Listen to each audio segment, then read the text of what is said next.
Hello, mga kamaster, maraming salamat po sa lahat ng tumatangkilik ng Number 1 Supreme Warrior. Paki-follow and subscribe mga master para sa mga susunod pang mga kabanata. Number 1 Supreme Warrior. Kabanata 4041.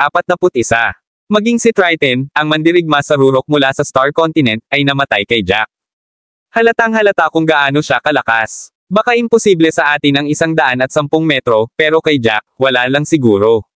Sa tingin ko makakaabot siya sa dulo. Nang matapos ang taong iyon, medyo marami ang nagtangkang makipagtalo.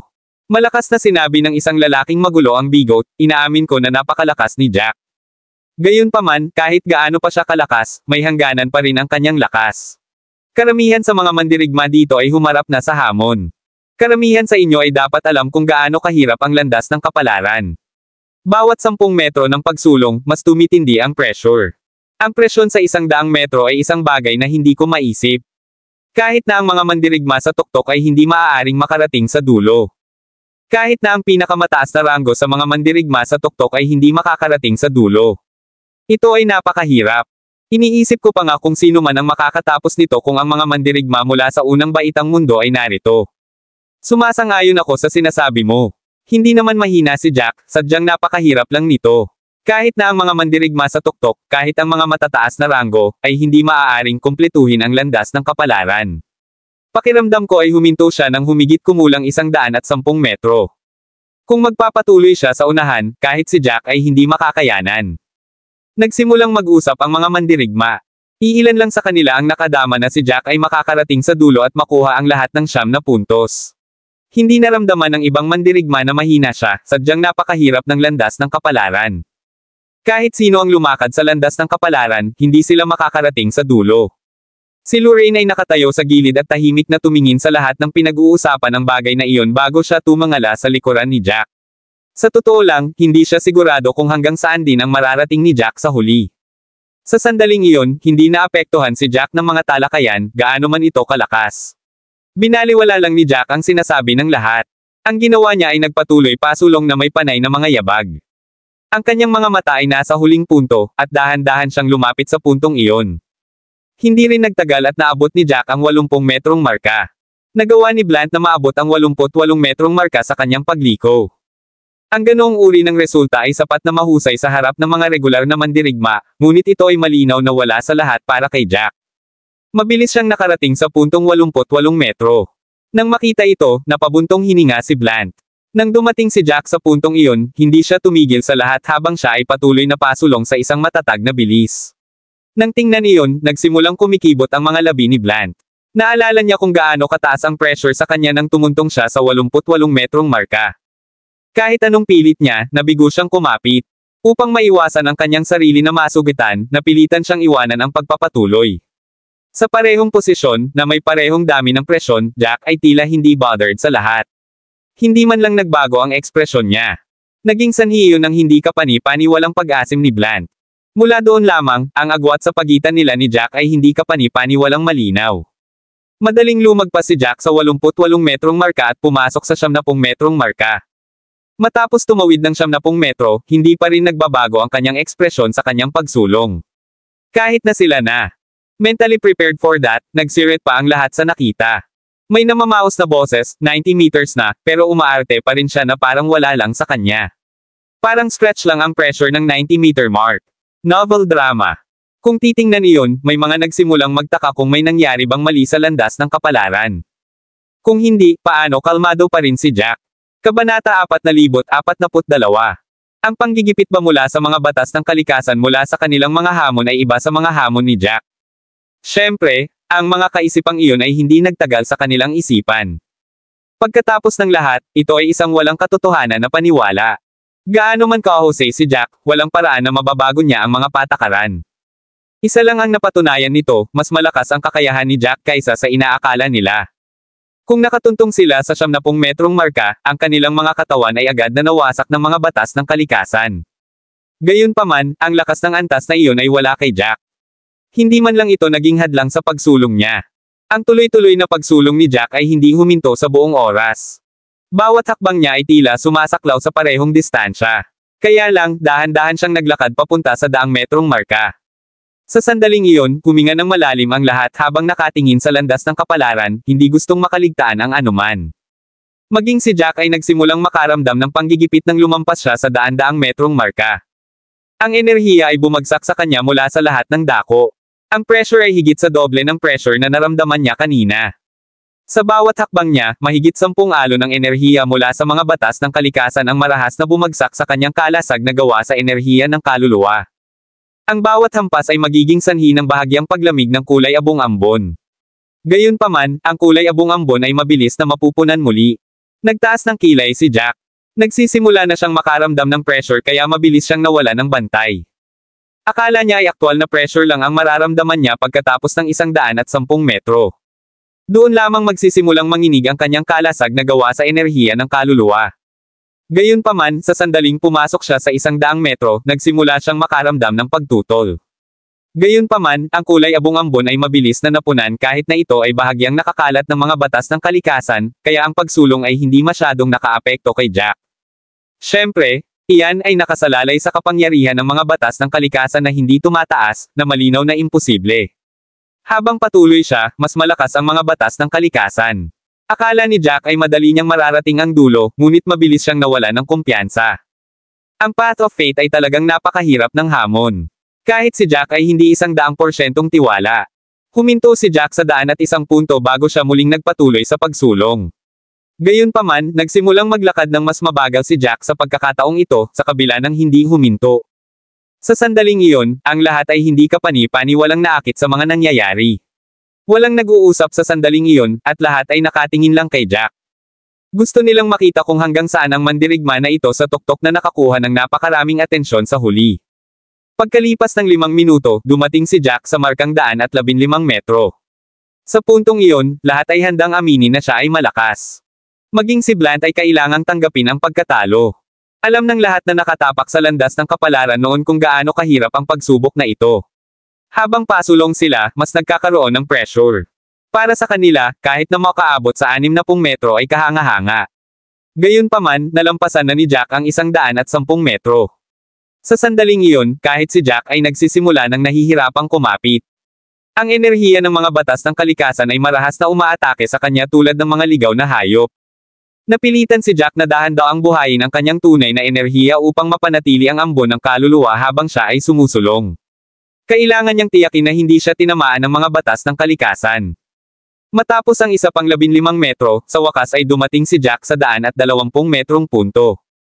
Kabanata 4043. Sa sandaling pumasok siya sa loob, muling tumaas ang marahas na enerhiya. Naririnig ni Jack ang malakas na hanging nakasabit mula sa kanyang paligid na para bang maraming tao ang gumagamit ng martilyo upang marahas na basagin ang kanyang kalasag na gawa sa enerhiya ng kaluluwa. Ang ambon na nasa ibabaw ay mabilis na nagsimulang manipis. Nagsimulang bumuo ng mga butas sa ilang lugar. Si Jack ay hindi nang ahas na ipagpaliban ang mga bagay dahil agad siyang nakagawa ng mga selyo.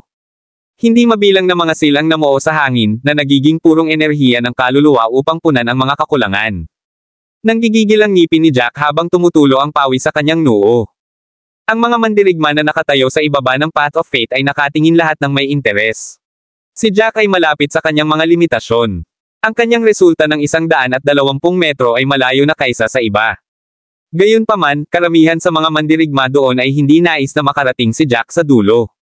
Iyon ay dahil ayaw nilang aminin na ganoon kalaki ang pagitan nila ni Jack, kahit na nauna na si Jack sa kanila. Isang mandirigma na nakasuot ng berdeng armor ang kumuyam ng kamao at emosyonal na sinabi, sa wakas ay nawawala na siya sa kanyang kontrol. Sa wakas ay nasa kanyang limitasyon na. Kung matigas ang ulo niyang susubukan na umaban, walang paraan na mabibitin siya. Ang mga butas sa kulay abong-ambon ay magsisimulang palakihin, at ang marahas na mga batas sa kalikasan ay sasampalin siya ng marahas. Maging si Jack ay masasaktan ng husto. Baka mauwi sa panganib ang buhay niya. Hindi ba biro iyon?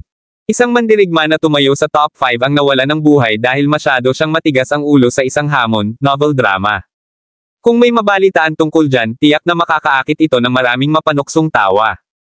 Tumingin si Lorraine kay Jack na may pag-aalala. Pakiramdam niya ay halos nasa limitasyon na niya si Jack. Kung magpapatuloy si Jack, posibleng masugitan ng husto si Jack. Baka banta pa nito ang buhay niya.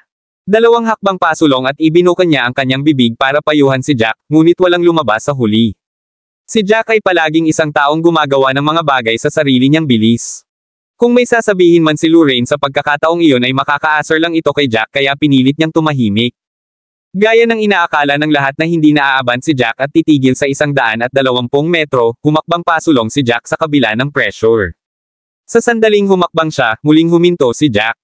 Ang kapangyarihan ng mga batas ng kalikasan ay malakas na bumagsak sa kanyang kaluluwa, at 2 butas ang agad na lumitaw. Napilitan siyang huminto sa kanyang mga landas, na bumubuo ng mga selyo gamit ang kanyang mga kamay upang mas lalong mag-condense para punan ang mga puwang. Matapos makita iyon ng mga mandirigma sa ibaba, isang talakayan ang sumiklab sa kanila. Tumanggi pa ba siyang sumuko? Ang kanyang mga resulta ay sapat na para makaangat sa lahat. 3 metro lang ang layo niya sa dulo. Kahit hindi niya makuha ang lahat ng 9 na puntos, tiyak na makakakuha siya ng 8 puntos. Sinusubukan ba niyang pilitin ang sarili na makarating sa dulo? Masyadong delikado iyon. Baka 3 metro lang, pero bawat hakbang pasulong ay mas lalakas pa ang enerhiya. Kung pipilitin niyang magpatuloy, baka matamaan ang katawan niya. Ang lakas na nasa 120 metro ay tiyak na ilang beses na mas malakas kaysa dati. Isang alon lang ng enerhiya ay maaaring nakakamatay. Ang pagpapatuloy ng ganoon ay masyadong mapanganib. Medyo marami ang sumang-ayon dito. Ito ay talagang masyadong mapanganib. Pinaglalaruan lang ni Jack ang sarili niyang buhay alang-alang sa huling puntong iyon. Ito ay lubhang mapanganib, at hindi katumbas ng halaga. Ang 8 puntos ay marami na. Kung ang enerhiya ay napunta sa kanyang katawan, pagkatapos ay mawawala sa kanya ang lahat. Sa kanilang mga mata, ito ay hindi katumbas ng halaga. Nang makita nila ang tanawin, hindi nila alam kung ano ang sasabihin. Naramdaman pa nila na masyadong walang ingat ang kinikilos ni Jack. Ang pinakamasayang tao doon ay siguradong si Blant. Kabanata 4044. Ang kanyang mga kamao ay mahigpit na nakakuyom, at siya ay bumubulong sa kanyang sarili, na minumura si Jack sa buong oras, mamatay.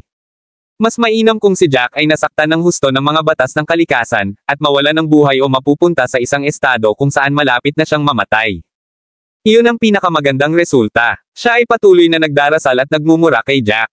Sa sandaling iyon, biglang bumangon ang kulay abong ambon sa likod ng katawan ni Jack. Ang kulay abong ambon na iyon ay hindi katulad ng ambon na nakapaligid sa kanyang katawan. Ang ambon ay masiksik at naglalaman din ng mga batas ng kalikasan. Matapos tumaas ang ambon sa himpapawid, ito ay bumuo ng isang figure ng tao. Sa masusing pagsisiyasat, ang figure ay kamukha ni Jack. Nang makita ng lahat ang tanawing iyon, huminga sila ng malalim nang makilala nila ito. Yan ang world avatar niya. Nakatikip si Jack habang ginagamit niya ang kanyang world avatar para tumulong na mapanatili ang soul mist. Sa sandaling iyon, ginagamit ni Jack ang lahat ng mayroon siya, ipinatawag ang lahat ng kanyang kapangyarihan upang harapin ang pag-atake ng agos ng enerhiya. Sa tulong ng kanyang world avatar, tumigas ang kulay abong ambon at niyakap ng mahigpit ang kanyang katawan. Si Jack ay hindi nang ahas na ipagpaliban ang mga bagay. Kahit na ang pagpunta sa puntong iyon ay ginugol ang karamihan sa tunay na lakas. Kung maaantala niya ang mga bagay, magdudulot lamang ito ng paggastos ng lahat ng kanyang tunay na lakas. Kung gayon, walang paraan na maipagpatuloy niya ang pagsulong. Sa huling lakas niya, nagsimula siyang maglakad patungo sa dulo. Ang world avatar ni Jack ay galit na ginagamit. Ang sunod-sunod na alon ng enerhiya ay pumasok sa ambon ng kaluluwa upang mapanatili ito. Nakarinig pa siya ng malalakas na kalabog sa paligid. Ang mga batas ng kalikasan ay marahas na sumasalubong sa ambon sa paligid ng kanyang katawan. Sa huling sandali, ang mga alon ng enerhiya ay parang libu-libong bulalakaw na bumagsak sa ambon ng marahas. Ang ambon ay unti-unting lumalabo hanggang sa kaunti na lang ang natitira. Nagsimulang mabasa ng pawis ni Jack ang kanyang sando. Sa sandaling iyon, walang ibang naririnig si Jack kung hindi ang pagtibok ng sariling puso at ang enerhiyang nagbabanggaan sa paligid niya. Wala na siyang ibang marinig. Habang ginugugol niya ang lahat ng kanyang lakas, nagsimula pa siyang manginig. Ang tanging bagay na dapat niyang asahan ay ang kanyang paghahangad habang siya ay sumulong. Ramdam na ramdam niya ang pag-iinit ng ambon sa paligid niya. Malapit na itong matamba. Huminga ng malalim si Jack. Ayaw niyang pilitin ito. Alam niya kung ano ang kahihinatnan ng pagpilit nito. Kahit na ang mga puntos ay napakahalaga, ang kanyang buhay ay mas mahalaga. Sa sandaling hindi mahawakan ng kanyang ambon, hindi siya magdadalawang isip na tumalon sa landas ng kapalaran. Nang malapit na niyang maabot ang kanyang limitasyon, at malapit nang gumuho ang hamog, narinig niya si Lorraine na sumisigaw, "Jack! Kung hindi mo kaya, dapat tumigil ka na lang." Narinig pa niyang sumisigaw si Blant sa sobrang tuwa, "He's at his limits. He can't hold on anymore." As long as nawasak ang manipis na ambon na yun, mapilayan ang lalaking ito kapag hindi siya namatay. Huminga ng malalim si Jack. Nasa limitasyon ba talaga siya? Ilang hakbang ang layo niya mula sa dulo. Sa sandaling iyon, naramdaman niya ang sakit na nagmumula sa lahat ng kanyang mga kasukasuan. Ito ang senyales na malapit nang maubos ang kanyang tunay na lakas. Nasa limitasyon niya talaga. Sa sandaling iyon, ang enerhiya na marahas na umaatake sa kanya ay biglang nawala. Nawala na ang pressure sa manipis na ambon sa paligid niya. Biglang nanlaki ang mata ni Jack. Sa sandaling iyon, napansin niyang nasa finish line na siya. Ang marahas na enerhiya ay nawala lahat. Nagawa niya ito. Hindi napigilan ni Jack ang marahas na pag-ubo. Napahawak siya sa kanyang dibdib, at basang-basa ang kanyang damit. Matagal na panahon na mula noong naramdaman niya ang kanyang sarili na ginugugol sa kanyang limitasyon. Nakarating na siya sa dulo sa pagkatulala. Kung saglit pa lang, napilitan na siyang sumuko. Kabanata 4045. Handa pa ngang sumuko si Jack. Kung tutuusin, mas alam niya kaysa kaninuman na walang saysay na pilitin ang sarili na magpatuloy. Nanginginig ang kanyang mga kamay, at nagsimulang bumilis ang kanyang paghinga. Saka lang siya kumalma nang lumingon siya sa likuran niya. Sa sandaling iyon, ang buong lugar ay ganap na mapayapa. Wala siyang maramdamang anumang enerhiya sa paligid niya. Sa pamamagitan lamang ng pagpasok sa loob ay mararamdaman kung gaano kaarahas ang rumaragas ang bagyong iyon. Maging siya ay pinilit na gamitin ang lahat ng kanyang tunay na lakas bago siya makarating sa dulo. Iyon ay ibang-iba sa kanyang inaasahan. Inakala ni Jack na ang landas ng kapalaran ay magiging katulad ng 3 energy space, na hindi niya kakailang ganing gumastos ng sobrang lakas para matagumpay na subukan ang hamon. Parang minamaliit niya ang Radiant Hall. Pinunasan ni Jack ang pawis sa noo. Biglang lumitaw ang isang gintong liwanag sa hangin at ganap na pinalibutan siya, ngunit hindi man lang lumaban si Jack. Wala siyang maramdamang pagpatay na layunin mula sa liwanag. Bago pa makabawi ang mga tao sa kanilang pagkagulat, nakita nila ang gintong liwanag na nakapalibot kay Jack. Nanlaki ang mata nilang lahat. Ilang saglit lang ang gintong liwanag bago ito nawala. Nang mangyari ito, nakita ng lahat ang isang kahon sa mga kamay ni Jack. Kahit malayo sila kay Jack, ramdam pa rin nila ang enerhiyang nagmumula sa kahon. Malinaw na masasabi ng sino man na ang kahon ay naglalaman ng isang kamangha-manghang kayamanan.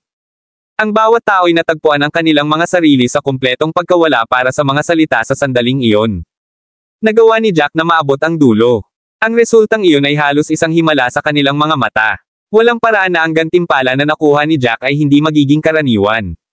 Sa sandaling natanggap ni Jack ang gantimpala, lumitaw din ang kanyang pangalan sa napakalaking scroll. Ang kanyang pangalan ay walang alinlangan sa unang lugar. Ang numerong siyam ay lumitaw sa likod mismo ng pangalan, na nagpapahiwatig na si Jack ay nakakuha ng 9 na puntos. Ilang tao ang nakatingin mismo sa sandaling iyon, at naramdaman nila ang kanilang sarili na huminga ng mas mabilis at mas mabilis. Gayunpaman, ang tanging magagawa nila ay manood. Ginamit ni Jack ang kanyang kakayahan upang makuha ang mga puntos na iyon, habang hindi ito posible para sa kanila. Akala ko hindi ko na makikita ang numerong iyon, ngunit talagang isang himala ang aking nasaksihan. Ito ba ang kapangyarihan ng isang mandirigma sa rurok? Nakakabaliw lang ang pagkakaiba natin. Kanina ko lang narinig, ngunit nang makita ko ito sa aking sarili, sa wakas ay napagtanto ko kung gaano kalaki ang agwat sa pagitan nila at sa akin, hinaing ng isang lalaking nakaitim na damit. Kinagat ni White ang kanyang mga labi, at may masalimuot na ekspresyon sa kanyang mukha habang nakatitig sa mga resulta ni Jack. Nang matapos niya ang kanyang hamon, sumugod si Lorraine sa kanyang likuran. Si Lionel ay sumugod sa landas ng kapalaran para sa paghihiganti rin. Naroon din si Adler, ngunit lahat sila ay inatake sa landas ng kapalaran at hindi tunay na nakumpleto ang hamon. Si Jack ang tanging tao na talagang gumawa ng hamon pagkatapos ni White, ngunit si Jack ay gumawa ng isang himala, mula sa simula hanggang sa katapusan. Samantala, si White ay naubos na matapos maabot ang 60 metrong punto. Nagawa ni Jack na makamit ng doble ang kanyang mga resulta. Malinaw ang agwat sa pagitan nila. Ang tanging magagawa ni White ay iiyak ang katotohanan. Nagtakip ng ngipin si White at bumaantong hininga bago niya sinabing, "Kinuha ko ang isang malaking panganib na pumasok sa Radiant Hall dahil gusto ko ang pagkakataon na maging isang mandirigma sa rurok. Ngunit, hindi ko naisip ang tungkol sa agwat sa pagitan ko at sa kanila. Panipi, sa wakas alam ko na kung gaano kalaki ang agwat. Naisip ko na kailangan ko lang gumawa ng isang malaking hakbang pasulong upang maging isang mandirigma sa tuktok. Ngayon alam ko na, kahit 2 o 3 hakbang pasulong, hindi ko man lang magagamot sa kanilang mga takong." Kabanata 4046. Matapos sabihin iyon ni White, medyo tumango ang mga tao sa paligid niya.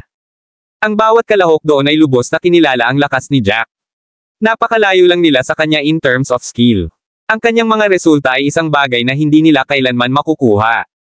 Nagawa niyang makakuha ng 9 na puntos sa isang pagkakataon, habang kami ay natigil dito na may 2 o 3. Ang mga puntos na iyon ay malinaw na magiging kapaki-pakinabang. Siguradong makakakuha siya ng ilang kamangha-manghang mga kayamanan, at makakatulong ang mga ito sa kanya na mapabuti pa. Sa sandaling iyon, huminto siya, kumunot ang noo bago nagpatuloy, hindi ba ang Radiant Hall ay dapat na isang lugar kung saan maaari mong baguhin ang iyong kapalaran? Kahit na ang mga regular na mandirigma ay makakahanap ng pagkakataon na baguhin ang kanilang buhay. Gayunpaman, tila ang mga patakaran ay pabor pa rin sa malakas. Ang malakas ay nakakakuha ng higit na gantimpala, habang ang mahihina ay makakakuha lamang ng pinakamasama. Pagkatapos magsalita ng taong iyon ay tila sumang-ayon ang lahat sa kanya. Hindi nila napigilan ang sarili na magtaka kung ang impormasyon na mayroon sila sa Radiant Hall. Tumpak. May alingaw-ngaw na ang Radiant Hall ay maaaring payagan ang mga regular na mandirigma na baguhin ang kanilang buhay at maging mga mandirigma sa tuktok. Gayunpaman, pagkatapos nilang pumasok, nalaman nila na ang bawat hamon at bawat pagsubok sa loob ay walang pinagkaiba sa labas ng mundo. Walang nakakita ng anumang pagkakataon na baguhin ang kanilang kapalaran. Pwede bang peke ang balita? Ito ba ay isang bagay na ginawa ng mga mandirigma sa tuktok upang matupad ang kanilang sariling mga layunin? Karamihan sa mga mandirigma ay wala ng anumang mabuting kalooban sa mga mandirigma sa tuktok. Pagkatapos ng lahat, ang mga mandirigmang iyon na nakatayo sa tuktok ay hindi kailanman tinatrato sila bilang mga tao. Casual silang pinatay at karaniwang itinuring na mga hayop. Para sa kapakanan ng pagkolekta ng Heartblood, nagkalat sila ng napakaraming maling impormasyon. Niloko nila ang lahat na isipin na ang Toman Battlefield ay hindi na bukas para sa isa pang 2 buwan pagkatapos ng isang pagkakataon. Hindi lang iyon ang pagkakataong nagkalat ang ganitong uri ng maling impormasyon.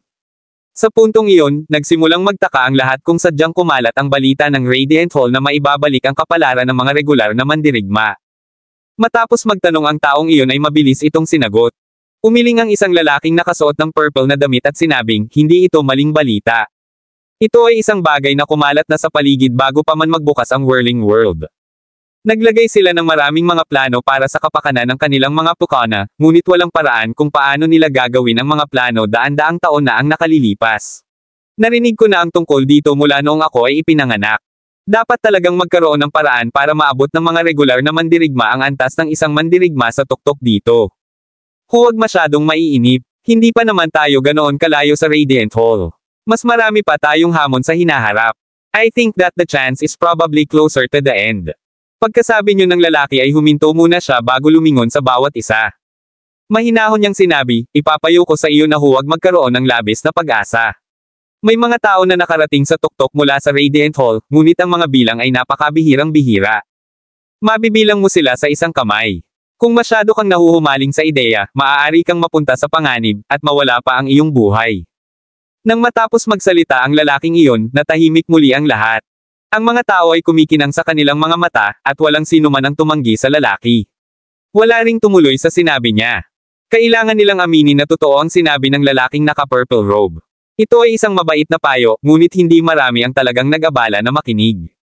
Kahit na mabibilang sa isang kamay ang mga aktwal na nakalukso sa kanilang mga kakayahan, walang paraan upang sabihin na hindi sila ang gagawa ng luksong iyon. Karamihan sa mga mandirigma na pumasok sa Radiant Hall ay nakipagsapalaran dahil mayroon silang ganoong pag-asa. Ang pagiging isang mandirigma na nakatayo sa tuktok ay masyadong nakakaakit sa kanila. Dahil hindi nila makalimutan ang ideyang iyon, pumasok sila sa Radiant Hall. Matapos makuha ang kanyang gantimpala, lumayo si Jack sa landas ng kapalaran. Nagmamadaling lumapit si Lorraine sa tuwa, alam kong kakayanin mo. Sa puso ni Lorraine, si Jack ang pinakamalakas na tao. Gayunpaman, kahit si Lorraine ay nagtaka kung makakarating si Jack sa dulo. Ang mga resulta ay nagpakita kay Lorraine na ang kanyang pag-aalala ay ganap na hindi kailangan. Nakuha ni Jack ang lahat ng puntos. Ang iba naman ay nakatitig lamang sa paghanga. Kabanata 4047. Napaawang ang labi ni Jack habang tinatapik ang balikat ni Jack. Wala siyang sinabi. Pareho na silang sinubukan ang hamon at hindi na makatapak sa landas ng kapalaran. Hinihintay na lang nila ang natitirang oras. Ayaw makinig ni Jack sa lahat ng walang ginagawang chit-chat, kaya nakahanap siya ng tahimik na lugar kasama si Lorraine, at hinintay nilang makumplito ng iba ang mga hamon. Nawala na ang kalmado ni Blunt kanina. Hinuyam niya ng mahigpit ang kanyang pamaypay at buong oras na nakatitig kay Jack. Sa sandaling iyon, wala siyang masabi. Iba't ibang emosyon ang bumalatay sa mukha niya. May inggit, puot, at galit.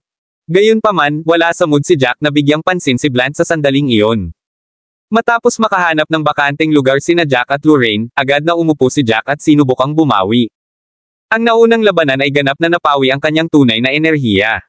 Sinasamantala niya ang pagkakataong mabawi ang kanyang lakas bago mangyari ang anumang bagay. Unti-unting lumipas ang oras. Matapos ang isa pang kalahating oras, biglang nag-distort ang espasyo sa kanilang paligid. Biglang nagmulat ng mata si Jack. Nabawi na niya ang 70% ng totoong enerhiya sa loob ng kanyang katawan. Nang maramdaman niyang nagsisimula ng umikot ang espasyo sa paligid, agad niyang inilabas ang blankong token at itinulak sa loob ang kanyang tunay na enerhiya. Isang manipis na pulang linya ang lumabas sa token, na pumulupot sa pulso ni Lorraine. Sanay na si Jack sa puntong ito.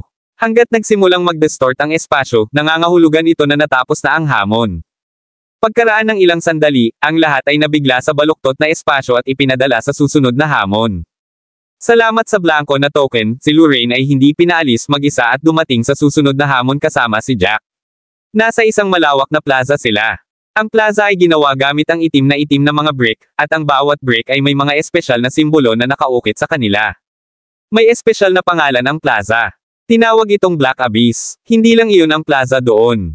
Sa harap mismo ng Black Abyss ay ang White Abyss, na ginawa gamit ang mga puting brick. Mayroong 9 na landas sa pagitan ng dalawang plaza na tinatawag na Black Paths. Ang bawat landas ay humigit kumulang 120 metro ang lapad. Nang matapos ang paglipat, silang dalawa ay nasa itim na abyss. Ang round token ay nagpadala muli ng impormasyon tungkol sa hamon sa kanilang mga ulo. Sa sandaling iyon, may mga 70 hanggang 80 tao sa Black Abyss, at lahat sila ay may napakaseryosong ekspresyon sa kanilang mga mukha. Humigit kumulang 2/3 ng mga kalahok ay nakasimangot na balisa. Pinag-uusapan nila ang mga bagay-bagay sa lahat, at ang kanilang mga kamay ay ligaw na gumagalaw din. Matapos makatapak sina Jack at Lorraine, hindi na nila tiningnan ang ibang kalahok, kundi ang paligid sa loob. Huminga ng malalim si Lorraine, sa pagkakataong ito, ang hamon ay nasa Black Paths, at ang mga tuntunin ay pabor pa rin sa malakas. Ang mga puntos ay ibibigay batay sa kahirapan. Sa huli, ang mahina ay hindi makakakuha ng ganoong karaming puntos. Matapos maunawaan ang mga alituntunin ng hamon na ito, medyo nalungkot si Lorraine. Si Jack ay umaliw sa kanya noon, na nagsasabi na ang mga hamon ay nagsisimula pa lang, at ang kanyang pagbabago ay magiging mas malapit sa wakas. Gayunpaman, pagkatapos ng dalawang hamon at pag-unawa sa mga tuntunin ng hamon na ito, nagsimulang makaramdam ng pagkabigo si Lorraine. Ang hamon sa pagkakataong ito ay lubhang mapanganib. Kung nakumpleto ng isa ang hamon, maaari silang makapasok sa White Abyss. Ang mga nabigo ay itatapon pabalik sa Black Abyss bilang isang bangkay. Mayroong 9 na antas ng kahirapan sa Black Abyss, at maaaring piliin ng mga challenger kung aling antas ang gusto nilang subukan.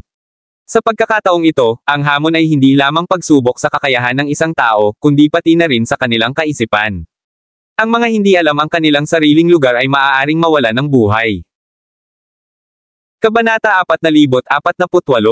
Labis ang pagkadismaya ni Lorraine dahil sa pagkakataong ito, ang mga patakaran ay pareho sa mga nakaraang hamon. Upang makakuha ng mas maraming puntos, kakailanganin ng isa ang talento na mas mahusay kaysa sa iba. Sa huli, ginantimpalaan nito ang malakas kaysa sa mahina. Wala pa siyang nakikitang isang hamon na para sa mahihina. Ang lahat ng mga hamon ay pumabor sa mga malalakas. Ang mga mahina ay walang akses sa maraming mga punto. Kung ito ay magpapatuloy, ang mga regular na mandirigma ay hindi magkakaroon ng pagkakataon na baguhin ang kanilang mga kapalaran. Tumangala si Jack sa Black Paths at sa White Abyss bago mahinahong sinabi, sa pagkakataong ito, tiyak na maraming mandirigma ang sumusubok ng mas mataas na kahirapan para sa mga puntos. Tumango si Lorraine, sa pagdaan sa Black Path at pagpasok sa White Abyss, makakakuha ng mga token batay sa kanilang mga puntos. Ang iba't ibang kulay na mga token ay magpapadala sa iyo sa iba't ibang training ground. Kung mas maganda ang training ground, mas magiging promising ito. Makikita ng lahat ang mga benepisyo. Siguradong marami ang magpupumilit sa training grounds.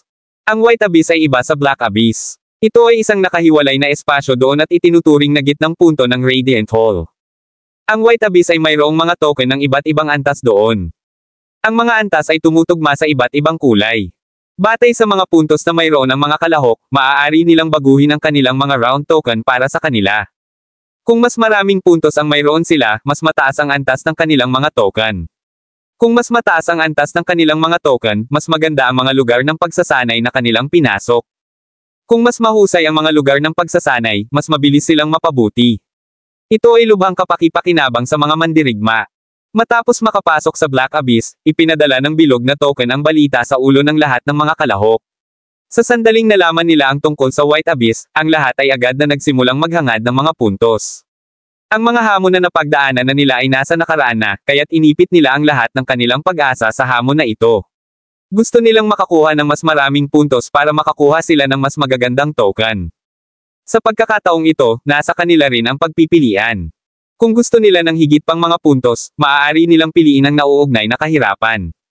Gayunpaman, kung sila ay nabigo, sila ay mamamatay.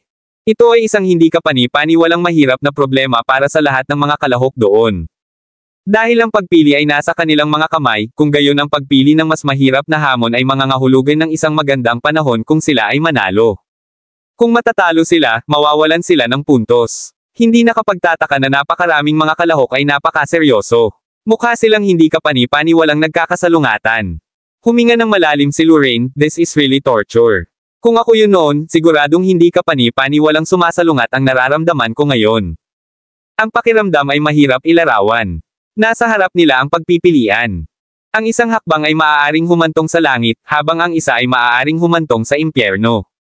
Maliban kung ang isa ay hindi kapani-paniwalang tiwala, imposibleng pumili ng isang kahirapan ng may malaking katiyakan. "Mitchell, nababaliw ka na ba? Hindi mo ba alam ang lugar mo?" Isang galit na sigaw ang narinig. Lumingon sina Jack at Lorraine nang makita ang dalawang lalaking nakasuot ng berdeng damit na nag-aalalang nagtatalo sa isa't isa. Ang mga salitang iyon kanina ay sinigaw ng lalaking nasa kaliwa hanggang sa nasa kanan. Mula sa kanilang pag-uusap, alam ni Jack ang kanilang mga pangalan. Ang nasa kanan ay tinawag na Mitchell, habang ang nasa kaliwa ay tinatawag na Smail. Umiling si Mitchell, "Smail, makinig ka sa akin. 4 na puntos na lang ang kailangan ko para makakuha ng green token. Kung pipiliin ko ang level 3 na kahirapan, makakakuha lang ako ng 3 puntos kapag nanalo ako. Bukod sa nakuha ko noon, magkakaroon ako ng 9 na puntos. Mukhang desenteng numero ang 9 na puntos, ngunit isang asol na token lang ang makukuha ko. 1 punto na lang ang layo ko sa susunod na antas. Napipilitin akong pumili ng ika-4 na antas. Kung hindi mo susubukan, ang pinakamagandang resulta na makukuha ko ay isang hakbang pa rin sa ibaba." Kabanata 4049. Napakaasim ng ekspresyon ni Smail. Naturally, alam niya ang tungkol doon, ngunit ang pagtaas ng kahirapan sa ganoong sitwasyon ay masyadong mapanganib. Napakaposible na mawalan siya ng buhay. Kahit na matagumpay siyang makapasa, posibleng masugitan siya ng husto sa huli. Kahit na nakuha niya ang mga puntos, ang presyo na babayaran ay masyadong malaki. Pakiramdam ni Smail ay hindi ito katumbas ng halaga sa panganib. Napakalapit ng dalawang iyon kina Jack at Lorraine, kaya narinig nilang dalawa ang buong usapan. Ang mga patakaran ng White Abyss sa mga token ay naipadala na sa kanilang isipan, kaya natural na alam ni na Jack at Lorraine kung ano ang pinag-uusapan. Ang mga patakaran para sa palitan ng token ay napakasimple. Ang mga nagkaroon lamang ng 1 puntos o 2 puntos ay hindi man lang nagkaroon ng karapatang makakuha ng token. Ang pagkuha ng pinakamababang antas ng token ay nangangailangan ng 3 puntos man lang. Ang bawat antas ay may sariling kulay na nauugnay dito. 3 puntos ang makakakuha ng purple na token, 5 puntos ang makakakuha ng asol na token. 10 puntos ang makakakuha ng cyan token habang 13 puntos ang makakakuha ng berde at iba pa. Ang pinakamataas na antas ay ang pinakamahalagang pulang token, na nagkakahalaga ng 27 puntos, novel drama. Sa mga naunang hamon, nakakuha si Mitchell ng 6 na puntos. Kung nasa pagitan siya ng 5 at 10 puntos, makukuha niya ang cyan token. Gayunpaman, kung nakakuha siya ng 4 na puntos mula sa hamon, magkakaroon siya ng 10 puntos sa kabuuan. Ito ay magpapahintulot sa kanya na makuha ang berdeng token. Ang 1 punto ay gumawa ng isang buong antas ng pagkakaiba, kaya mahirap sisihin si Mitchell sa pagnanais na subukan ito. Nang marinig ito, napabuntong hininga si Smail. Alam niya kung gaano walang magawa si Mitchell, ngunit hindi ito isang panganib na dapat gawin. Tinapik niya ang balikat ni Mitchell at seryosong sinabing, "Ayoko rin magmura, pero kailangan mong pag-isipan ito ng maayos. Ang iyong kakayahan ay nasa 3 antas sa pinakamaraming. Ang ika-4 na antas ay sobra para sa iyo. Maaaring ikaw ay isang above average na mandirigma, ngunit ikaw ay bahagya lamang sa antas na iyon. Tanging ang mga mandirigma na nasa gitna ng above average na antas ay maaaring tumagal sa ika-4 na antas ng kahirapan. Ito ay masyadong mapanganib. Tumango si Mitchell. Alam niya na ang pagkuha sa ika-4 na antas ng kahirapan ay isang mapanganib na hakbang, ngunit ito ay isang bagay na naramdaman niyang kailangan niyang gawin. Kung hindi, pagsisisihan niya ito sa natitirang bahagi ng kanyang buhay. Ang isang punto ay nangangahulugang isang buong magkaibang antas. Gusto niyang ipaglaban ang kanyang kinabukasan. Tumango si Mitchell, alam kong gusto mo kung ano ang makakabuti para sa akin, at alam kong malaking panganib para sa akin na piliin ang ika-4 na antas ng kahirapan, ngunit may kasabihan. Ang panganib at pagkakataon ay magkasabay. Kung hindi ko ito gagawing panganib, mawawalan ako ng pagkakataong patuloy na lumakas. Tayong mga mandirigma ay isinilang para lumaban sa ating mga tadhana. Lahat ng ating ginagawa ay puno ng panganib. Kaya lang sa pagkakataong ito, mas malaki ang panganib kaysa dati. Pagkatapos niyang sabihin iyon, huminto sandali si Mitchell, huminga ng malalim bago nagpatuloy, huwag kang mag-alala, tiyak na maingat akong kikilos. Maaaring mapanganib ang ika-4 na antas ng kahirapan, ngunit hanggat nag-iingat ako, hindi ako masasaktan ng husto, kahit na mahirap. Medyo tiwala siya sa sarili niyang kakayahan. Kahit na hindi ito magiging madali para sa kanya, pakiramdam niya ay dapat siyang makapasa basta't ibigay niya ang lahat at maging maingat. Kung siya ay nasugatan, malamang na hindi ito magiging isang nakamamatay o mabigat na pinsala. Sa huli, papasok siya sa White Abyss pagkatapos makumplito ang hamon sa Black Abyss. Kabanata 4050. Pagkatapos nito, ito ang magiging training ground. Walang matinding hamon doon, kaya magkakaroon siya ng sapat na oras para magpahinga. Maaari siyang maglaan ng oras para makabawi. Sa pag-iisip pa lamang niyan, bigla na lang siyang nakaramdam ng matinding kasiglahan at pakiramdam niya ay nasa kanyang kontrol ang lahat. Pagkarinig sa sinabi ni Mitchell at pagtingin sa ekspresyon ni Mitchell, alam ni Smail na hindi na uobra ang payo niya. Bumantong hininga siya bago niya muling tinapik ang braso ni Mitchell, anuman. Ang mga kasalanan na kapal desisyon ka, kung gayon hindi ko susubukan na pag-usapan ka rito. Matapos mong ipasok ang itim na landas, siguraduhin na hindi ka kumuha ng anumang mga panganib. Manatiling buhay higit sa lahat. Buhay ang pinakamahalagang bagay sa wakas. Gaano man kaliwanag ang kinabukasan ng isang tao, kailangan nilang mabuhay upang tamasahin ito. Mariing tumango si Mitchell. Kasabay nito, isang malamig na tawa ang biglang narinig. Tumingin si Jack sa pinanggalingan ng tunog at nakita ang dalawang lalaking nakasuot ng puting damit na malamig na pinagmamasdan ang lahat. Sa sandaling iyon, nakatingin sila sa ibabaw na may mapanuksong mga ekspresyon, na para bang sinusubukan nilang gamitin ang kanilang mga ekspresyon upang kutsain ang dalawa sa hindi nila alam ang kanilang lugar. Sumimangot si Mitchell at baka sa mukha niya ang hindi kasiyahan, Dante, anong ginagawa mo? Ngumisi si Dante habang bahagyang itinaas ang ulo at sinabing, wala akong ginagawa. Sa wakas nalaman ko na rin na tulala ka. Kumuyam ang ngipin ni Mitchell at galit na humakbang, ikaw ang tanga. Baka matakot sa iyo ang iba, pero hindi ako. Hindi ba't nanghuhusga ka lang sa iba gayon pa man ang gusto mo dahil lang sa kapwa mo disipulo si Desmond? Anong karapatan mong tawaging tanga ang iba? Napaawang ang mga labi ni Dante habang nagmamayabang na sinabi, tumigil ka nga sa katarantaduhan mo. Ano ang kinalaman ng kapwa kong alagad sa pagiging mandirigma sa rurok sa pagtawag kong tulala? Nagsasabi lang ako ng totoo sa nakikita ko. Nasa tuktok ako 15 sa gitna ng average na mandirigma, habang nasa ilalim ka. Sa palagay mo hindi ko masasabi kung ano ang sulit mo. Tinawagan kita ng isang tulala dahil itinapon mo ang iyong buhay para sa isang solong punto. Panipi. Katabi ni Dante ang kapwa niya disipulo, si Haversham. Haversham scoffed as he continued, hindi lang tinatapon mo ang buhay mo, masyado kang mataas ang tingin mo sa sarili mo. Akala mo makukuha mo yung 4 na puntos kung susubukan mo. Masyado kang mataas ang tingin mo sa sarili mo.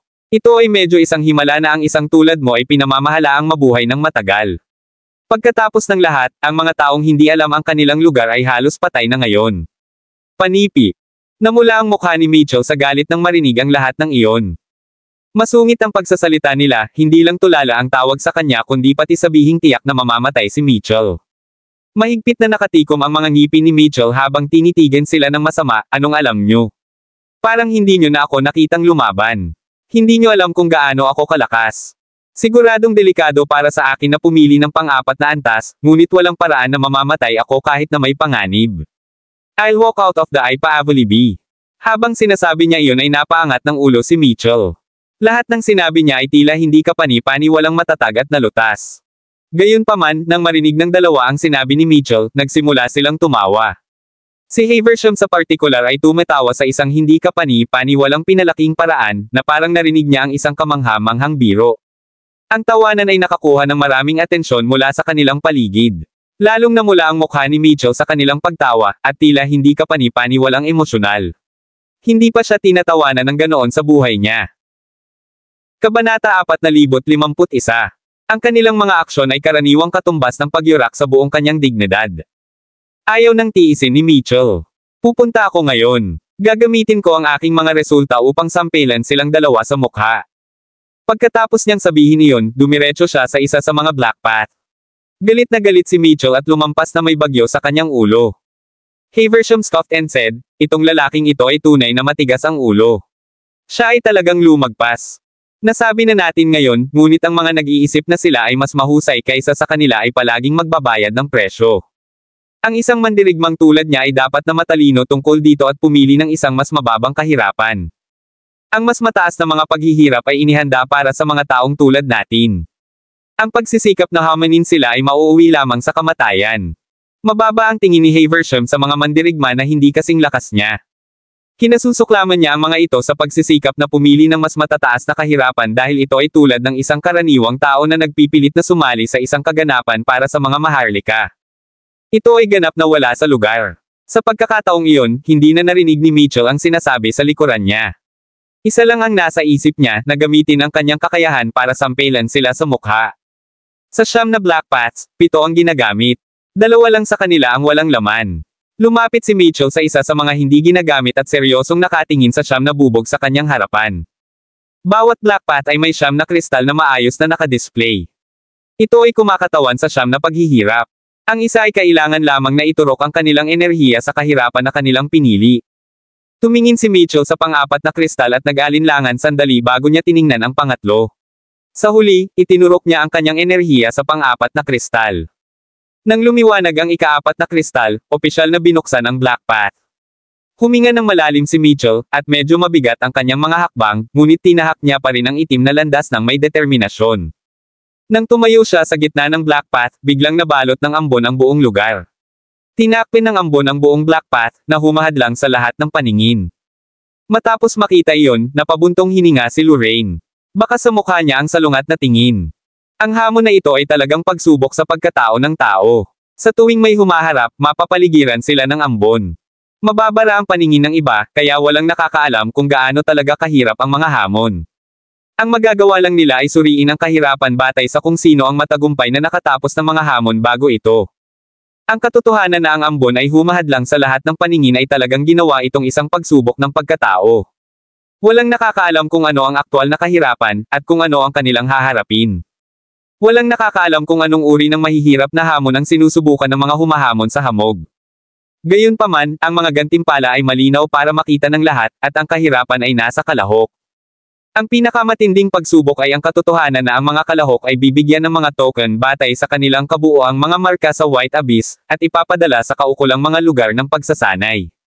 Ang bawat tao ay nais na pumasok sa mas mahusay na mga lugar ng pagsasanay, ngunit ang mas mahusay na lugar ng pagsasanay, mas maraming mga puntos ang kinakailangan. Kung gusto nila ng maraming puntos, kailangan nilang piliin ang mas mahirap na mga paghihirap. Sa mga kondisyong iyon, ang mga kalahok ay nasa napakahirap na posisyon. Lahat ay tumingin sa black path na may magkasalungat na ekspresyon. Ang kanilang rasyonalidad ay sumasalungat sa kanilang panloob na pag-iisip. Nagtakip ng ngipin si Lorraine. Jack, anong hirap sa tingin mo ang dapat kong piliin? Lumingon si Jack kay Lorraine, nag-isip tungkol dito saglit bago sinabing, ang pangalawang antas ng kahirapan ay magiging mapanganib na. Nakuha ni Lorraine ang 1 punto sa 3 energy space. Sa landas ng kapalaran, ang biglaang pag-atake ni Lionel ay naging dahilan upang si Lorraine ay walang nakuhang puntos. Ang pinakamababang token ay nangangailangan ng 3 puntos, kaya naman hiniling ni Jack kay Lorraine na piliin ang pangalawang kahirapan. Kabanata 4052. Ang pagpili kay Lorraine ng pangalawang antas ng kahirapan ay malamang na hindi masyadong mapanganib. Kung tutuusin, malaki ang naging improvement ni Lorraine habang kasama niya si Jack. Marami na ring naranasan si Lorraine. Sa partikular, si Lorraine ay patuloy na nakapagsanay at nakikipaglaban sa Toman battlefield mula nang makasama niya si Jack. Bago pumasok sa Radiant Hall, nakuha pa ni Lorraine ang napakaraming item para pagandahin ang sarili gamit ang mga spirit crystals na nakuha niya. Napakalapit na ni Lorraine sa pagiging isang above average na mandirigma at isang maliit na piraso lamang ang layo mula sa antas na iyon. Tumango si Lorraine. I think kaya ko naman. Walang paraan na maaari kung hamanin ang ikatlong antas, ngunit ang pangalawang antas ay hindi dapat maging masyadong malaking problema. Sa sandaling iyon, ang itim na landas sa gitna ay biglang naglabas ng puting liwanag. Pagkatapos noon, isang figure ang lumutang patungo sa White Abyss mula sa loob. Nagtagumpay ang kaibigan ko. Alam kong magtatagumpay siya. Excited na sabi ng isang lalaking naka-shorts. Ang isang mandirigma sa tabi niya ay nanunuya at sinabing, ikalawang antas pa lang ng kahirapan, kailangan mo bang maging masaya tungkol dito? Kung hindi ko alam ang anumang mas mahusay, iisipin ko na nagtagumpay siya sa paghamon sa ikaapat na antas. Natigilan ng lalaking naka-shorts bago pag-alit na sinabing. Kaya paano kung ang ikalawang antas ay kahirapan na? Hindi lahat kaya niyang lampasan.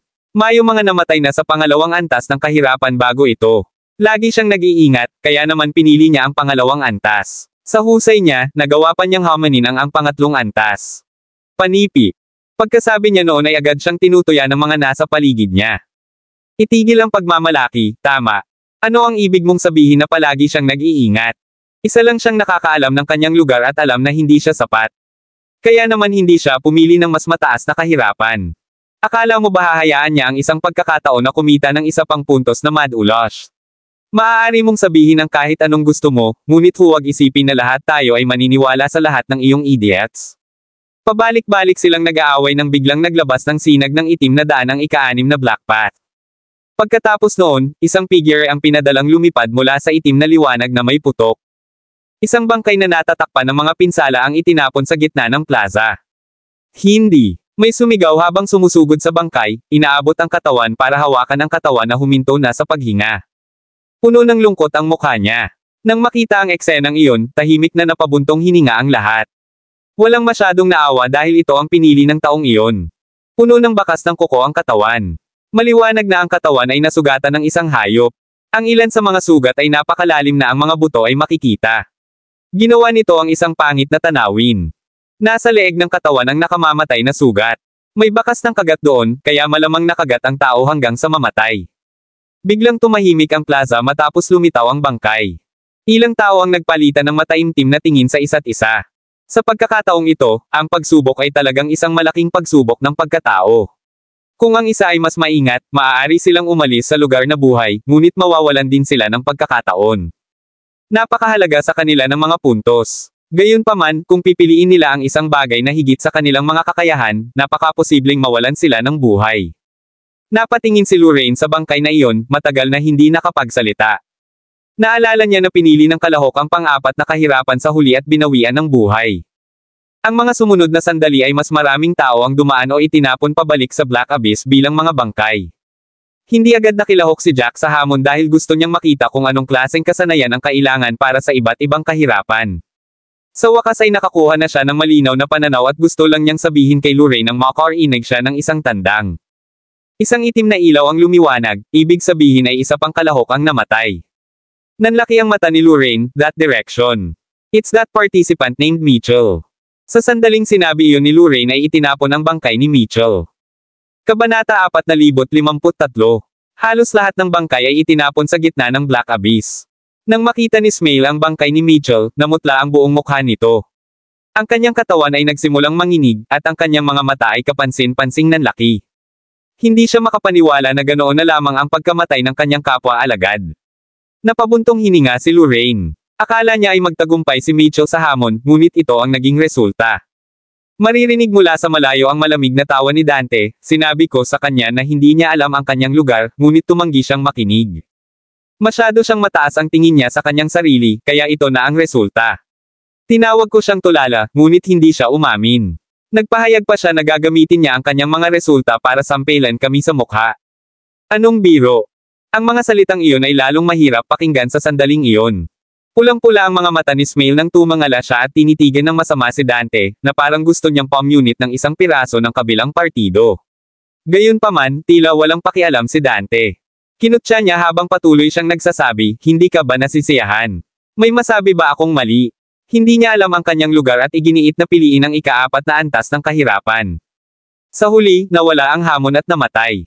Ang katotohanan ay plain para makita ng lahat, kaya bakit hindi ka nasisiyahan sa resulta? Panipi. Galit na galit si Smail na halos masisiraan na siya ng bait. Mabilis siyang nagsimulang maglakad, mukhang aatake na siya. Nang makita siya ni Lorraine sa ganoong estado, inabot niya ito at hinawakan ang braso ni Smail. Baliw ka ba? May say-salakay ka ba talaga sa restricted area? Ang sino mang maglakas loob na umatake sa iba sa isang restricted area ay agad na magiging abo. Walang pakialam ang mga batas kung gaano naging mali ang isang tao. Napapanahong pinaalalahanan ni Lorraine si Smail, na naging dahilan ng pag-alis ni Smail dito. Huminga siya ng malalim, at nagsimulang umikot ang kanyang ekspresyon. Gayunpaman, mabilis niyang nakontrol ang sarili, isalamat sa paalala. Nagpasalamat siya kay Lorraine at hindi na nagpatuloy sa pakikipagtalo kay Dante.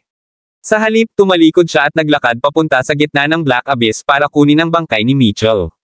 Napabuntong hininga si Lorraine, actually, hindi mali ang lalaking iyon. Kung hindi alam ng isa ang kanilang lugar, maaari silang mawala ng buhay, novel drama. Napamura si Dante, hindi na tumitingin kay Smail habang tumango kay Haversham, malapit na ang oras. Tara na. Pagkatapos nilang dalawa ay naglakad na sila patungo sa Black Path. Pagdating nila, hindi nagatubili si Dante na piliin ang ikalimang kahirapan, habang si Haversham ang pumili ng ikaapat. Lahat ay may kakaibang hitsura sa kanilang mga mukha nang makita nila iyon. Pagkatapos ng lahat, karamihan sa mga mandirigma doon ay nagkakasalungatan sa pagpili ng pangalawa o pangatlong paghihirap. Samantala, pinili ni Dante ang panglima ng walang pag-aalinlangan. Nakita ng lahat kung gaano siya tiwala. Malungkot na sinabi ng isang mandirigma mula sa isang ikatlong baitang mundo, anuman. Ito ay pagpapakamatay na sinusubukan na ihambing ang aming US sa mataas na ranggo na higit sa average na mandirigma. Panipi. Matapos makapili, tuloy-tuloy na naglakad ang dalawa sa Black Path. Lumitaw ang ambon na tumatakip sa lahat ng paningin sa paligid ng mga daanan, dahilan upang ang lahat ay tumingin sa mga daanan ng tahimik. Natawa si Jack habang galit na sinabi, masyado kaming mabagal. Wala nang natitirang bakanteng espasyo. Kabanata 4054. Kanina, 7 sa mga Black Path ang ginagamit, habang 2 sa kanila ay walang laman. Sa pagkakataong iyon, malinaw na nauuna si Dante sa kanilang dalawa, kaya napilitan silang maghintay. Napabuntong hininga si Lorraine at sinabing, ito ay isang magandang bagay. Maaari kong kunin ang pagkakataong ito upang mahuli ang aking hininga. Sa totoo lang, hindi pa ako handa sa pag-iisip. Nag-aalala ako na ako ay walang pag-iingat at mamatay sa loob. Tinapik ni Jack ang balikat ni Lorraine. Huwag mong pabigatin ang iyong sarili sa mga ganoong kabigat na pag-iisip. Marami ka ng pinagbuti, at isang hakbang na lang ang layo mo sa pagiging above-average warrior. Dapat ay kaya mo na ang ikalawang antas ng kahirapan. Kahit na hindi ka nag-iingat at tuluyang nasugatan, dapat ay minor injuries na lang sila. Alam ni Lorraine ang pagkatao ni Jack. Hindi pinalaki ni Jack ang mga bagay-bagay at palaging nagsasabi ng totoo kahit na sino ang nakikinig. Sa mga salita ni Jack, medyo gamaan ang bigat ng isip ni Lorraine. Lorraine. Biglang may boses sa likod niya. Nang marinig ito, kumunat ang noo ni Jack. Para maiwasan ang anumang hindi kailangang gulo, kahit si Lorraine ay nagsuot ng disguise. Dapat walang makakilala sa kanya. Lumingon silang dalawa at nakita ang isang lalaking nakasuot ng berdeng damit.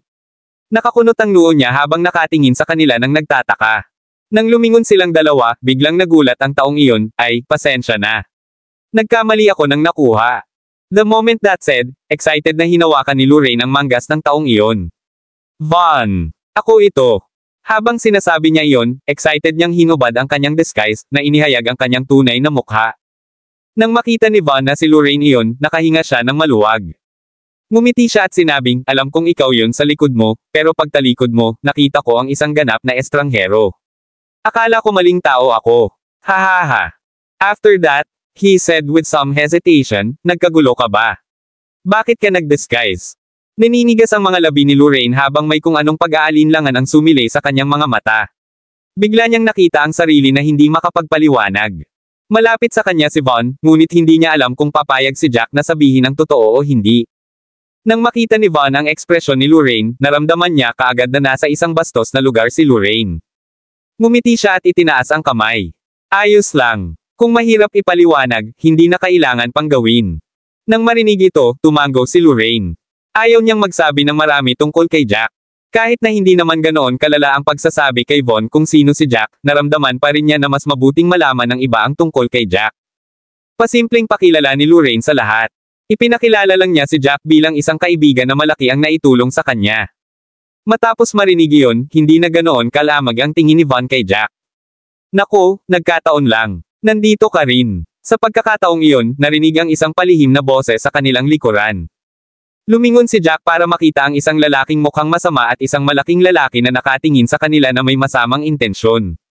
Matapos marinig na nagsalita ang mga taong iyon, agad na nagdilim ang mukha ni Von. Tapos na ba kayong dalawa? Nauunahan na ba kayong dalawa dahil lang sa ayaw kong makitungo sa inyo? Nang makita ni Lorraine silang dalawa ay umasim din ang ekspresyon niya. Tiningnan niya ang mga ito na parang dalawang tambak ng dumi. Hindi napigilan ni Lorraine ang pagkasuklam sa kanila at bumuulong kay Jack para bumuulong, ang angkan na kinabibilangan ng dalawang iyon ay may sama ng loob sa aking angkan. Tuwing magkikita tayo ng mga alagad nila, tiyak na may magaganap na alitan. Kanina ko pa nakipag-away ang dalawa. Ang nasa kaliwa ay si Keller, habang ang matangkad ay si Burke. Kabanata 4055. Tumango si Jack. Si Von ay mukhang hindi kapani-pani walang maasim din. Panipi. Hindi mo alam ito, ngunit ipinadala ako sa Timog Silangan na bahagi ngayon. Maswerte silang dalawa na pinadala doon habang ako lang mag-isa. Pagkakita nila sa akin, tuloy pa rin sila sa mga mapang asar nilang salita. Hindi naman tayo pwedeng mag-away dito, at ayokong mag-aksaya ng oras sa kanila, kaya nagsimula na akong maglakad dito. Ayun na sagasaan kita. Sinusundan lang ako ng dalawang yan kung saan-saan na lang ako pupunta. Napatingin si Lorraine sa kanilang dalawa ng may galit. Mga parasito lang ba kayong dalawa? Kailangan mo bang sumunod kung saan man pumunta ang iba?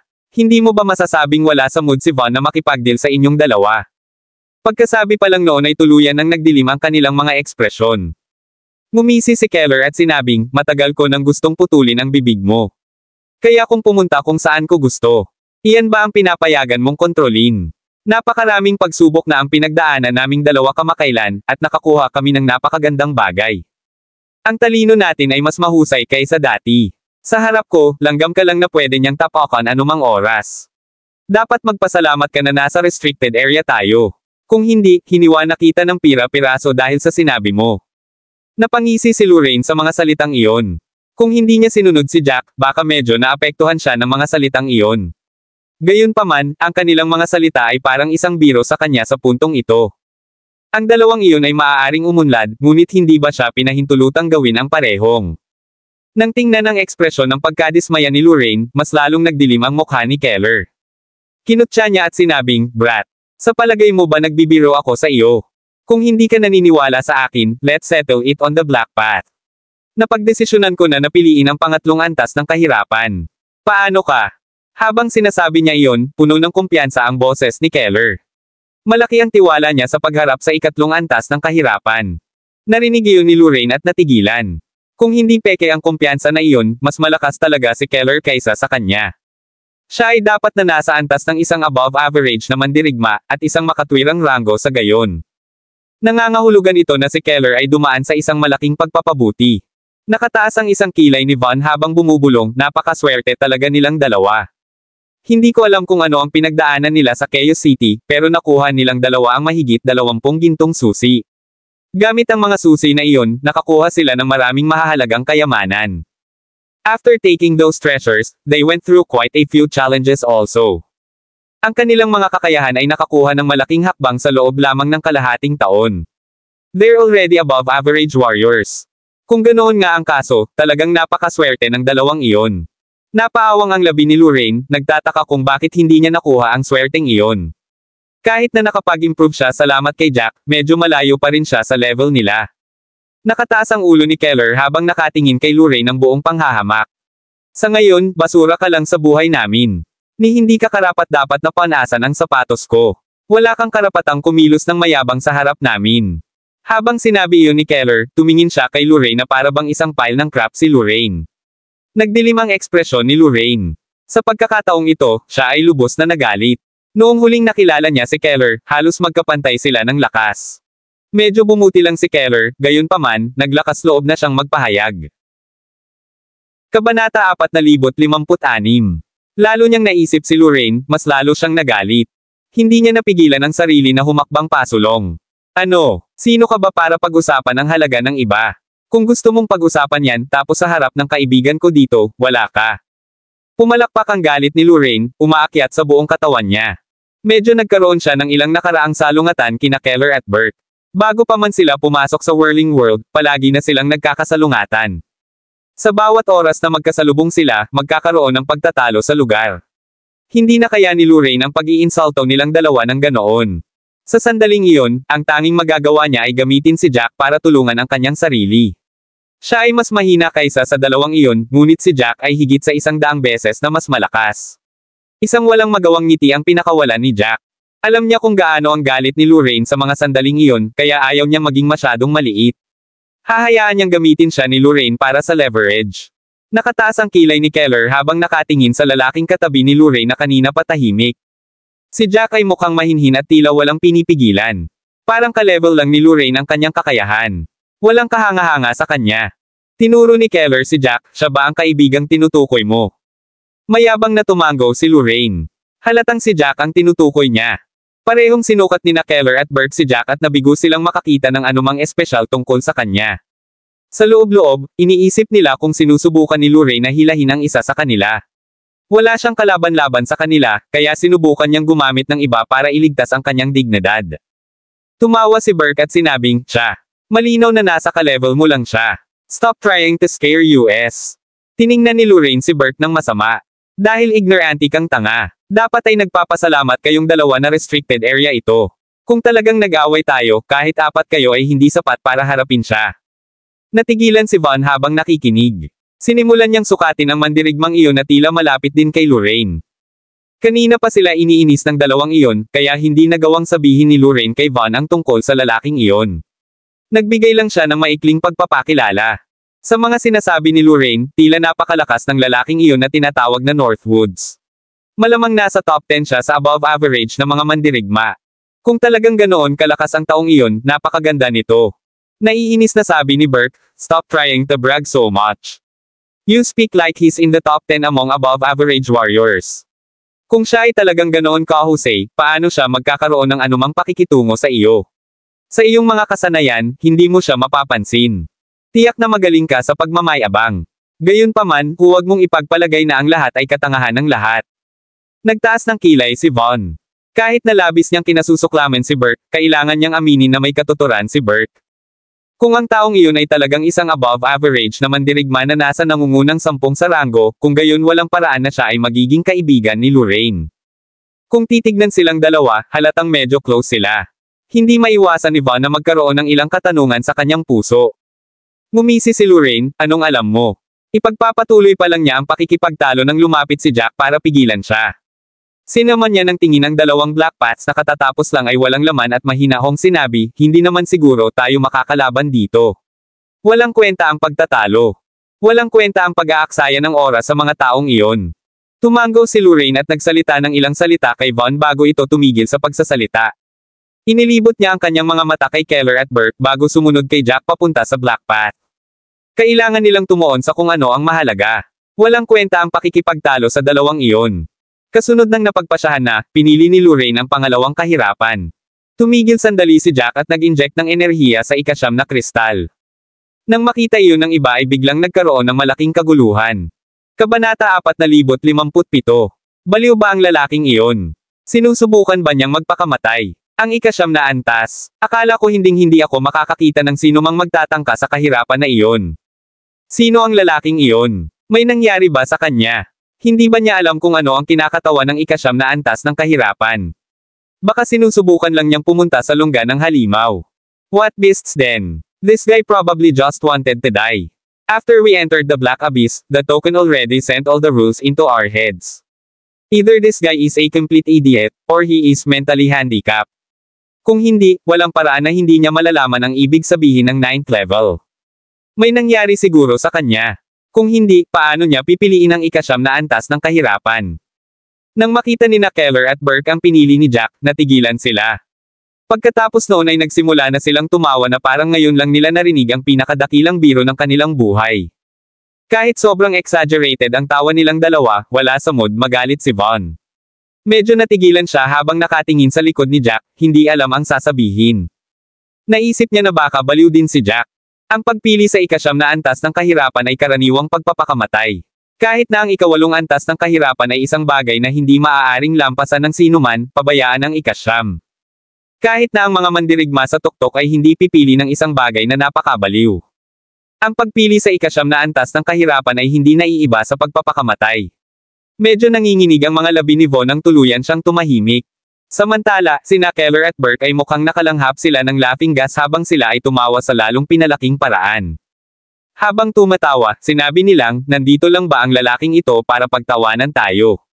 Pinili lang ba niya ang ikasyam na antas ng kahirapan para lang mapatunayan ang kanyang kakayahan? Ngumisi si Burke at sinabing, may sira ang ulo niya. Kahit sinong normal na tao ay hindi gagawa ng ganoon. Keller, sa tingin mo hanggang kailan tatagal ang taong ito sa loob? Umiling si Keller, I'm not sure about that. After all, none of us know what kind of challenge is inside. However, that guy will definitely die. That's something I'm sure of. Unti-unting lumipas ang oras, novel drama. Makalipas ang ilang minuto, kalmado pa rin ang Black Path na tinatahak ni Jack. Halos lahat ay natigilan sa nakita. Ang lalaking iyon ba ay napakahusay na tumakas? Maaari lang niyang iwasan ang lahat ng pag-atake sa Black Path. Iyon ba ang dahilan kung bakit siya nagtagal? Walang pakialam si Jack sa kung ano ang nangyayari sa labas, at kung ano ang mga talakayan pagkatapos makita ng lahat ang kanyang pinili. Nang takpan ng ambon ang Black Path, isang pulang-pula na figure ang lumabas sa ambon. Isa itong halimaw na mukhang tigre, at may mga bubog sa paligid ng katawan nito. Nakakunot ang noo ni Jack habang nakatingin sa halimaw, malabong maalala na ang halimaw ay tinatawag na Ruby Tiger. Kung tungkol sa kung anong antas ng kapangyarihan mayroon ng Ruby Tiger, hindi talaga ito maalala ni Jack. Pagkatapos ng lahat, alam lang ni Jack ang tungkol sa Ruby Tiger mula sa mga sinaunang bayani. Gayunpaman, ang mga sinaunang bayani na iyon ay hindi naaalala ang lahat ng detalyado, at napakakaunting mga alaala tungkol sa tigre. Immature pa ang Ruby Tiger na iyon, ngunit mayroon na itong kahangahangang aura sa paligid. Parang hindi naman ito mahina. Pagkatapos ng lahat, ang Ruby Tiger ay bahagi ng ikasyam na antas ng kahirapan. Huminga ng malalim si Jack at buong alerto. Ang Ruby Tiger ay umiling, at ang mga kristal sa paligid nito ay nanginginig din. Ang mga mapupulang mata nito ay nakatingin mismo kay Jack na para bang siya ang biktima na malapit ng mamatay. Huminga ng malalim si Jack, hindi nang ahas na mag-atubiling ilabas ang kanyang kulay abong espada. Kabanata 4058. Ang kanyang kaliwang kamay ay nagsimulang bumuo ng selyo pagkatapos ng selyo. Ang hindi mabilang na mga seal ay nagsimulang magkendens sa hangin, na bumubuo ng isang sirang talam. Ang Broken Soul Blade ay may hindi mabilang na pulang ron na kumikinang dito at puno ng enerhiya ng kaluluwa na umiikot sa buong paligid niya, na nagmukhang si Jack ay natatakpan ng isang layer ng itim. Itinaas ni Jack ang espada sa kanyang kamay, at ang Broken Soul Blade ay agad na sumanib sa espada ni Jack. Sa sandaling sila ay nagsanib, hindi mabilang na mga pulang ron ang lumitaw din sa kanyang espada. Ang ikasyam na antas ng kahirapan ay hindi maaaring maliitin, at agad na gumamit si Jack ng isang Storm God rank technique. Pagkatapos ng pagsubok sa landas ng kapalaran, hindi sigurado si Jack kung gaano karaming kapangyarihan ang kailangan niyang gamitin, o kung nakatitiyak pa nga siya ng tagumpay pagkatapos ibigay ang lahat. Si Jack ay hindi lubos na nagtitiwala, ngunit pinili pa rin niya ang ikasyam na antas ng kahirapan sa huli. Nang pinili niya ang kahirapan na iyon, kalmado lang ang itsura ni Jack. Sa totoo lang, sobrang salungat sa loob niya. 27 puntos ang ibig sabihin na makukuha niya ang pulang token. Iyon ang pinakamataas na antas ng token. Gamit ang pulang token, makapasok siya sa pinakamagandang training ground. Nakuha ni Jack ang buong 9 na puntos sa mga nakaraang hamon. Kung pipiliin niya ang mas mababang kahirapan sa pagkakataong ito, mawawalan siya ng pulang token, at makakakuha lang siya ng kulay kahel. 21 puntos lamang ang kailangan ng orange na token. Malinaw na binilang ni Jack ang mga bagay. Kung pipiliin niya ang ikawalong kahirapan, magsasayang siya ng 5 puntos. Kaya, pinili niya ang ikasyam na kahirapan sa huli. Katulad lang talaga ng nangyari kay Mitchell kanina. Kaya lang mas confident siya kaysa kay Mitchell. Marami sa Black Abyss ang nagkaroon ng parehong problema. Ang pagpili ay nasa mga kalahok, at sila ay karaniwang lumulutang sa pagitan ng langit at impyerno. Ang mga tuntunin ng hamon ay hindi kapani-paniwalang pagsubok sa pagkatao ng isang tao. Iyon mismo ang gustong harmony ng taong nagtakda ng pagsubok. Ang Radiant Hall ay hindi lamang pagsubok sa kakayahan at talento ng isang tao, kundi pati na rin sa kanilang mga puso. Ito ay isang holistic na pagsubok. Isang mahinang dagandong ang bumasag sa pag-iisip ni Jack. Ibinaba ng Ruby Tiger ang katawan nito, nagpatibay ng isang umaataking tindig. Nagsimulang umilo ang mga kuko nito sa pula. Masasabi kaagad ni Jack na ang pulang glow ay isang flame attack na ginagamit ng maraming flame attribute beasts. Inalog ng Ruby Tiger ang mga bubog sa katawan nito. Pagkatapos nito, nanggotol ang mga paa nito habang sumusugod kay Jack. Itinutok ni Jack ang kanyang espada sa leeg ng Ruby Tiger at nilaslas ito. Ang Ruby Tiger ay mas mabilis kaysa sa inaasahan ni Jack. Sa isang iglap lang ay nasa harapan na ito ni Jack. Itinaas nito ang kanang kuko, at nang nilalaslas ito ng espada, mabilis itong umiwas sa pag-atake bago inihampas ang kuko nito sa espada. Sa isang putok, naramdaman ni Jack ang isang napakalaking puwersa na nagmumula sa kanyang espada. Ang Broken Soul Blade, na walang kapantay sa lahat ng oras na ito, ay pinalo ng isang buong metro ng kuko. Kahit isang metro lang, ramdam na ramdam niya ang kapangyarihan ng Ruby Tiger. Sumimangot si Jack at babaguhin na sana ang anggulo ng pag-atake para mabutas ang tiyan ng Ruby Tiger. Gayunpaman, hindi niya inaasahan na bubuksan ng tigre ang bibig nito sa sandaling iyon at kakagitin mismo sa espada. Sabay taas pa nito ng isa pang kuko at nilaslas sa mukha ni Jack. Napuno ng apoy ang kuko, at ramdam niya ang init na dumaan sa kanyang kaliwang pisngi. Kung ang klon na iyon ay damapo sa mukha ni Jack, malamang na tuluyang mabalisa si Jack. Kasabay nito, ang apoy ay papasok sa kanyang katawan, at malamang na mawalan siya ng buhay. Kabanata 4059. Kinagat ni Jack ang ibabang labi, inamin sa sarili na minamaliit niya ang kanyang kalaban. Hindi niya dapat ginamit ang Broken Soul Blade para sa labanang ito. Ang Broken Soul Blade ay isang Storm God rank technique, ngunit ito pa rin ang pinakapangunahing pag-atake mula sa Soul Sky. Ginamit niya ang Broken Soul Blade dahil gusto niyang subukan ang mga bagay-bagay, ngunit napunta ito sa kanya sa panganib. Sa ilalim ng agarang sitwasyon, sumigaw si Jack nang biglang sumabog ang espada na kinakagat ng tigre na may napakalakas na kapangyarihan. Iniwan ng Broken Soul Blade ang kulay abong espada at pumasok sa lalamunan ng tigre mula sa bibig nito. Mabilis na kumalas ang Ruby Tiger sa kagat nito. Pagkatapos, nagsimula itong mabilis na umatras. Noon lamang nagawang ipreserba ni Jack ang kaliwang bahagi ng kanyang mukha. Matapos malutas ang kagyat na sandali na iyon, hindi huminto kahit isang sandali si Jack habang sinasamantala niya ang oras na umaatres ang tigre. Ang mga batas ng kalawakan ay nagsimulang kumilo sa ilalim ng kanyang mga paa, at siya ay nawala mula sa kanyang orihinal na lugar. Nang muli siyang nagpakita ay nasa likod na siya ng Ruby Tiger. Hindi yun inaasahan ng Ruby Tiger at hindi makapag-react. Hindi man lang inisip ni Jack ang tungkol dito bago niya tinusok ang likod ng tigre. Isang kaluskos lang ang narinig ni Jack, at biglang nanlaki ang mga mata niya. Laking gulat niya nang mapansin na hindi talaga nasugatan ng espada ang tigre sa kabila ng pagtusok sa likod nito. Kitang-kita niya ang pag-atake na nahuhulog lamang sa mga pulang kristal sa likod nito. Ang mga pulang kristal ay biglang kuminang sa madilim na pulang ron. Ang puwersa mula sa pag-atake ay biglang nalipat sa buong katawan nito, pantay na kumalat ang mapanirang puwersa sa buong katawan. Ang bawat isa sa mga kristal ay nagduso mula sa eksaktong parehong puwersa, at ang mga tunog ng pag-crack ay patuloy na naririnig. Ang bawat isa sa mga kristal sa tigre ay nagsimulang pumutok, ngunit ang mga bitek ay hindi malaki. Kasing laki lang sila ng kuko. Kasabay nito, ang tigre ay nagpakawala ng mahinang dagandong habang mabilis itong kumari pa ng takbo, humiwalay kay Jack. Matapos makita iyon, medyo nagdilim ang ekspresyon ni Jack. Talagang mahirap pakitunguhan ng tigre. Kanina, hindi naging mahina ang kanyang atake sa kabila ng hindi niya ginamit ang kanyang buong lakas. Kung ito ay isang mandirigma sa tuktok na nasa mas mababang hanay doon, malamang na hindi kakayanin ng tao ang pag-atake ni Jack. Gayunpaman, nabigo siyang tunay na masugitan ang Ruby Tiger, at nagdulot lamang ng ilang bitek. Isa pa, laking gulat niya nang mapansin na hindi umabant ang Ruby Tiger matapos itong humiwalay. Ang mga rune sa mga kristal ay nagsimulang lumiwanag ng mas maliwanag, at ang mga bitek ay dahan-daang nagsimulang mabawi. Ang Ruby Tiger ay hindi lamang nakakagulat na malakas sa depensa. Kahit na ang rate ng paggaling nito ay hindi dapat kutsain. Nagdulot iyon ng matinding pressure sa sarili ni Jack. Kasabay nito, naiwan siya sa isang mahirap na kalagayan. Paano niya ito matatalo? Mukhang kailangan niyang ilagay ang kanyang buhay sa linya sa oras na ito. Kailangan niyang durugin ang lahat ng mga kristal ng sabay-sabay para hindi makarecover ng ganoon kabilis ang tigre. Pagkatapos, kailangan niyang gamitin ang pagkakataong iyon para umatake muli. Saka lang siya mananalo. Huminga ng malalim si Jack bago niya itago ang kanyang espada. Ang kanyang mga kamay ay nagsimulang mabilis na bumuo ng mga sil na nagsimulang sumanib sa hangin.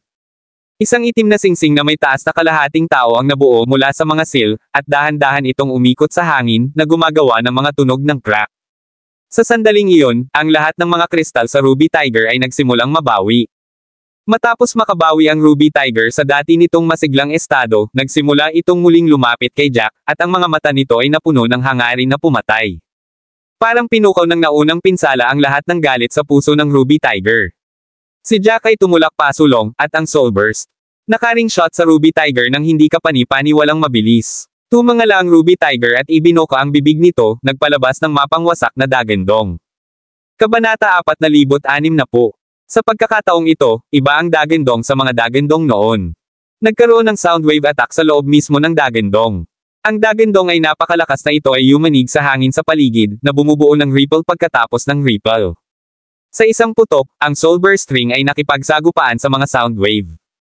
Ang Soul Burst Ring ay biglang umikot, naglabas ng napakalaking kapangyarihan habang patuloy nitong sinisira ang alon pagkatapos ng alon. Ang mga soundwave ng Ruby Tiger ay hindi nagpakita ng mga senyales ng panghihina, hindi kailanman nababawasan. Nagsagupaan ang dalawang diskarte sa himpapawid, at imposibleng sabihin kung sino ang may kapangyarihan. Nipatikip ng ngipin si Jack. Kung magpapatuloy iyon, siguradong talo siya. Ang kanyang tunay na enerhiya ay mabilis na nauubos. Ang mga diskarte sa pagraranggo ng Diyos ng Bagyo ay natural na napakalakas, ngunit kumonsumo din sila ng maraming enerhiya. Bago ito, nagawa niyang harapin ang lahat ng kanyang mga kalaban sa isang pag-atake, kaya hindi niya kailangang gumamit ng ganoong kalaking totoong enerhiya. Gayunpaman, sa pagkakataong ito, kailangan niyang ubusin ang kanyang tunay na enerhiya para mapanatili ang Soul Burst Ring. Saka lamang niya mapipigilan ang tunog na pag-atake ng Ruby Tiger. Sumimangot si Jack at bumulong, ito na. Ang isang kulay abon na ulap ay nagsimulang tumaas ng dahan-dahan sa likod ni Jack. Ang ambon ay may mga batas ng kaluluwa sa loob nito. Isang gray na figure ang nagsimulang mabuo sa likod niya, at ang figure ay parang clone ni Jack. Ito ang World Avatar ni Jack.